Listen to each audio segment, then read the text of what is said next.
I'm going to do a demonstration on lldp, which is Link Layer Discovery Protocol. And as the name suggests, it works at layer 2. Basically, it's just a way to get some information about a host on a network that's connected to another device. Here I have a switch and an access point. This cable here is just the uplink to my other switch.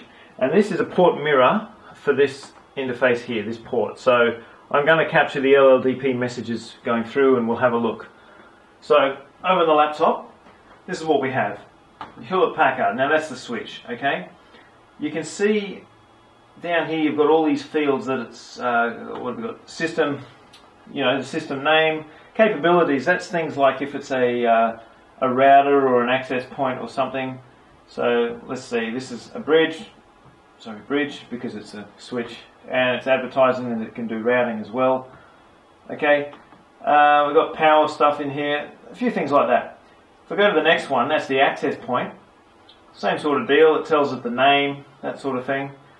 Capabilities, if we have a look here, this says it's an access point because it is. So that's what we can gather going through lldp. If we have a look on the actual switch details when I show it, I'll do show lldp info remote for port 9, which is where I'm connected over here. And same thing, it shows me the MAC address of the access point, the name of it, the IP address of it, because it's just telling it its IP information, but don't forget it's still a layer 2 protocol, it's just passing that information to it. And some power stuff there, so that's basically lldp in a nutshell. If I have a look at the lldp neighbours on my core switch, it'll be a bit more interesting because there's a lot more things connected than this one here. This is one of the things connected to it though. So if we have a look, it's an old Aruba switch, and just show the lldp neighbours, we can see a whole bunch of things. These here, where you just see the MAC address, they're a bunch of Raspberry Pis, which we'll get to. But if I look at this one here, on port 22, try and highlight that, what we can see is the thing that's connected to it is on its port 48. Now that's this one here, on port 48 of this switch. We see that it's an Aruba switch, which is this one here. And we can see what we saw before advertised. It's a bridge and a router. Okay, and things like that. I've also got, where are we? I've got my Palo Alto firewall. There's a couple of interfaces there. Okay, so same sort of deal. It tells me what interface they're connected.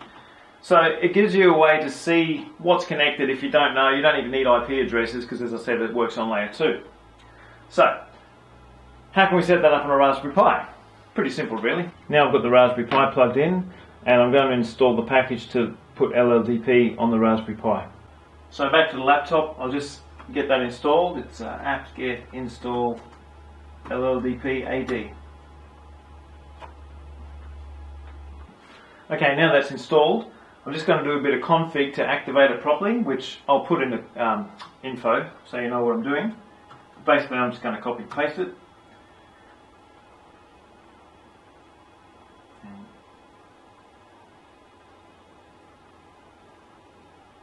Okay, now it's done.